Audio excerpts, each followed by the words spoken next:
Hello friends, welcome to my channel. Sunday special என்ன சமையல் செய்ய போகிறோங்கிறது தான் இந்த வீடியோவில் பார்க்க போகிறீங்க. இன்றைக்கி mutton 1/2 kilo, chicken 1/2 kilo, mutton ஈரல் 1/4 கிலோ வாங்கியிருக்கோம். ஃபஸ்ட்டு மட்டன் சுக்கா செய்கிறதுக்கு ஒரு குக்கரில் நல்லா வாஷ் பண்ண மட்டனை போட்டுக்கலாம். தேவையான அளவு உப்பு சேர்த்துக்கலாம். மஞ்சள் பொடி 1 ஸ்பூன், மிளகாய் பொடி 1 ஸ்பூன், இஞ்சி பூண்டு பேஸ்ட் 1 ஸ்பூன் சேர்த்து நல்லா தண்ணி விட்டு கலந்து விட்டுக்கலாம். கொஞ்சம் கருவேப்பிலை சேர்த்துக்கலாம். இப்போ குக்கரை மூடி ஸ்டவ் ஆன் பண்ணிவிட்டு 7 விசில் விட்டு எடுத்துடலாம். இப்போ 7 விசில் வந்தாச்சு. நல்ல மட்டனும் குக் ஆகிடுச்சு. இப்போது மட்டன் சுக்காவுக்கு தேவையான மசாலா ரெடி பண்ணிக்கலாம். ஒரு பேனில் சோம்பு, மிளகு, சீரகம், பட்டை, கிராம்பு, ஏலக்காய், அன்னாசிப்பூ, கல்பாசி எல்லா ஸ்பைசஸும் போட்டு நல்லா வறுத்தி எடுத்து மிக்ஸி ஜாரில் போட்டு பவுடர் ஆக்கிடலாம். இப்போது ஒரு கடாயில் கொஞ்சமாக நல்லெண்ணெய் விட்டு பிரியாணி இலை போட்டு வெட்டி வச்ச சின்ன வெங்காயம், கருவேப்பிலை போட்டு நல்லா வதக்கிட்டு 1 ஸ்பூன் இஞ்சி பூண்டு பேஸ்ட் போட்டு நல்லா வதக்கணும். இப்போ வேக வச்ச மட்டனை அதில் போட்டுக்கலாம். இப்போ ஏற்கனவே ரெடி பண்ணி வச்ச சுக்கா மட்டன் மசாலாவை 2 ஸ்பூன் சேர்த்துக்கலாம். நல்லா மிக்ஸ் பண்ணிவிட்டு கலந்து விட்டுறலாம். கொஞ்சம் நேரம் நல்லா வேக விட்டுட்டு மல்லி இலையை போட்டு ஆஃப் பண்ணிடலாம். இன்றைக்கி ஒரு ஸ்பெஷல் டே. என்னன்னு பார்த்தீங்கன்னா உமன்ஸ் டே தான். நிறைய பேர் வீட்டில் உமன்ஸ் டேக்கு மட்டும் சர்ப்ரைஸ் பண்ணுறது, அவங்களுக்கு பிடிச்சதை வாங்கி தரதுன்னு இருக்காங்க.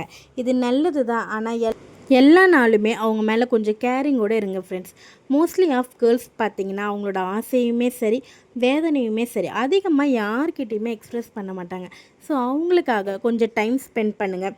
அதுவே அவங்களுக்கு ரொம்பவும் ஹாப்பியாக இருக்கும். அவங்களோட ஃபீலிங்ஸை ரெஸ்பெக்ட் பண்ணுங்கள். அவங்களுக்கு ரொம்ப சப்போர்ட்ஃபுல்லாகவும் இருங்க. அனைத்து மகளிருக்கும் இனிய மகளிர் தின நல்வாழ்த்துக்கள். இப்போ சிம்பிளான ஒரு மட்டன் கிரேவி எப்படி செய்யலான்னு பார்க்கலாம். அதுக்கு ஸ்டவ் ஆன் பண்ணி ஒரு வானல் வச்சுக்கலாம். கடலெண்ணெய் விட்டு பட்டை, கிராம்பு, ஏலக்காய், அன்னாசிப்பூ, கசகசா எல்லாம் சேர்த்து வெட்டி வச்ச வெங்காயம் சேர்த்துக்கலாம். கொஞ்சம் மஞ்சள் பொடி சேர்த்து மிக்ஸ் பண்ணிக்கலாம். வெங்காயம் வதங்கினதோ இஞ்சி பூண்டு பேஸ்ட் 1 ஸ்பூன் சேர்த்துக்கலாம். நல்லா வதங்கினதோ வெட்டி வச்ச தக்காளி, உப்பு சேர்த்து நல்லா கிண்டி விட்டுறலாம். இப்போ 1 ஸ்பூன் மிளகாய் பொடி, 2 ஸ்பூன் தனியா பொடி, மட்டன் மசாலா 2 ஸ்பூன் போட்டு நல்லா கிண்டி விட்டுறலாம். இப்போ வேக வச்ச மட்டனை நல்லா சேர்த்துக்கலாம். இன்னும் கொஞ்சம் தண்ணி சேர்த்து நல்லா கொதிக்க விட்டுறலாம். இப்போ மட்டன் ஈரல் எப்படி செய்யலான்னு பார்க்கலாம். ஸ்டவ் ஆன் பண்ணி ஒரு கடாய் வச்சு எண்ணெய் ஊற்றி கடுகு போட்டுக்கலாம். கடுகு பொரிஞ்சதும் கருவேப்பிலை சேர்த்து நல்லா மிக்ஸ் பண்ணிக்கலாம். வெங்காயம் வதங்கினதும் ஈரல் போட்டு நல்லா மிக்ஸ் பண்ணி மூடி வச்சிடலாம்.